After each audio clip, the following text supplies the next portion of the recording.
Is that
Thank you.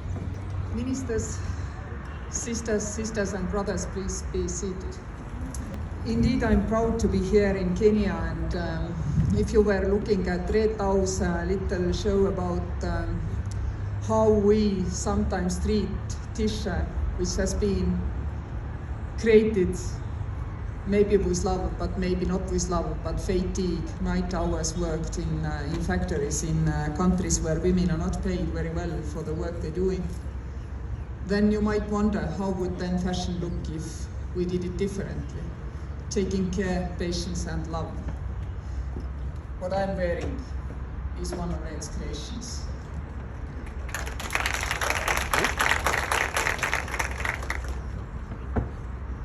And I recognize every time when I put on any of those dresses that it is not easy.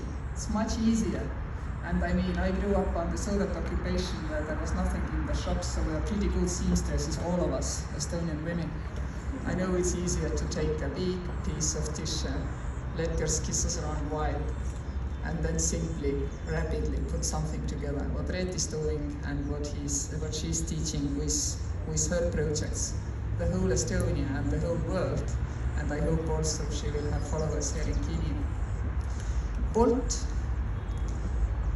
helped along by bold women, also here in this country, it brings tears to my eyes if I look what you have achieved here.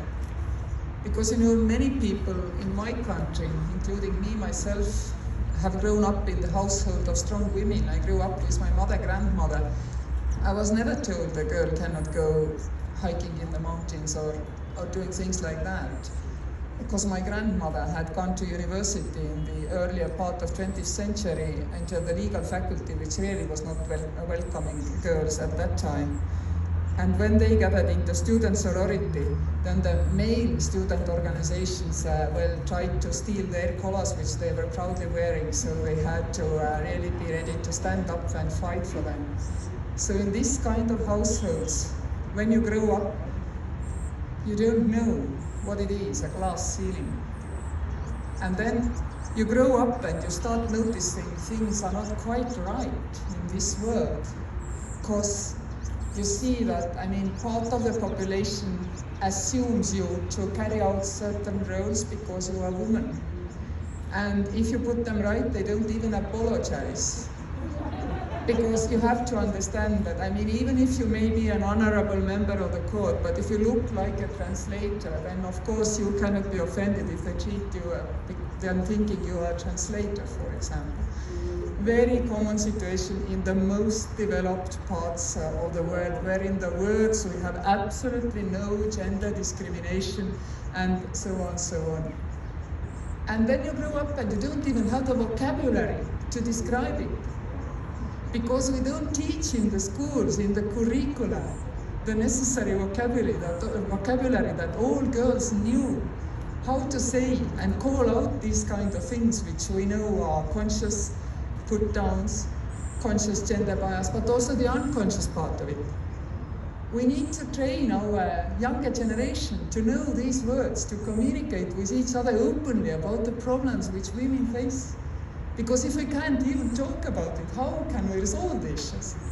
I think we need to be really open about it, talk about it, and train the girls to be proud to be girls.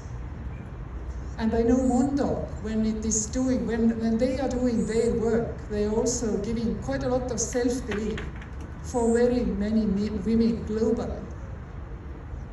And then, of course, sometimes the events take opportunities away from the women whom we have been helping, like the women in Afghanistan, for example. I think all our hearts go out to them, knowing that something which they already thought is theirs, namely their own future in their own hands, might be taken from them.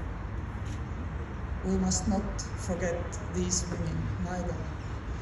The pandemics has globally rolled back the role and place of women in societies, including the best of societies, the developed nation societies.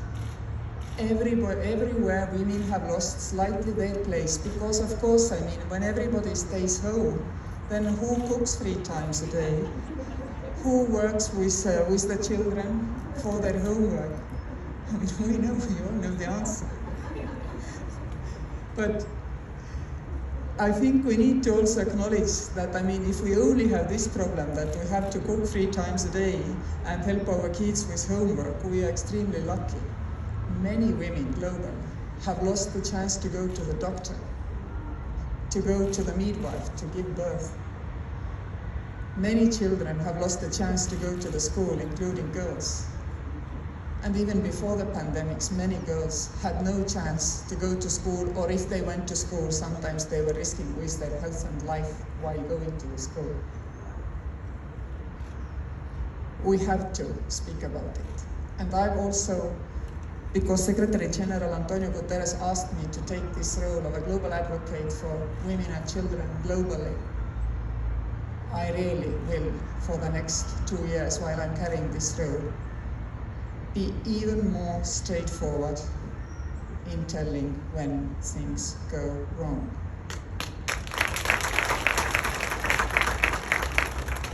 Because honest and open discussion is the only thing which finally moves us forward in accepting that women are in our society equal, and they don't have to lose their place as a woman in a society because of that. What I mean by this, if you think back 50, 60 years to the first generation of emancipated women, they were accepted into the workforce and accepted to have a kind of high-flying careers if they gave up basically on their family life. Basically, they were told, yes, you can be equal if you are men. Our daughters, my daughter, her friends, they're not happy with this. They want to be treated by the society, giving them equal opportunities despite the fact they have children. Societies must help women to get the equal stance and place while they are carrying out the most important roles also in their life, which is being a mother and a grandmother. See the difference? For me, this is very important, that women can make their home and their work to tick nicely together.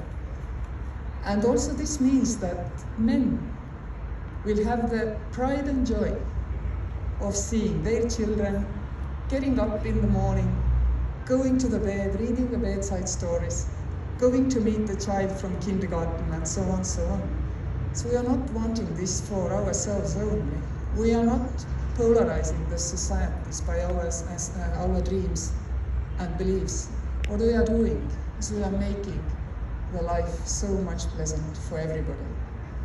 It will take us probably a century to get to this place which I'm dreaming of for everybody. Because even in the most emancipated societies, we also see in this century misogynic tendencies sometimes to trend and be favored. So despite the fact that you see that in some countries there are more women in power, in governments, it doesn't mean that we have won the war. We will continue. We will continue talking openly and give our daughters and grandchildren not only the voice, but the right vocabulary to make sure that we succeed. Thank you for listening.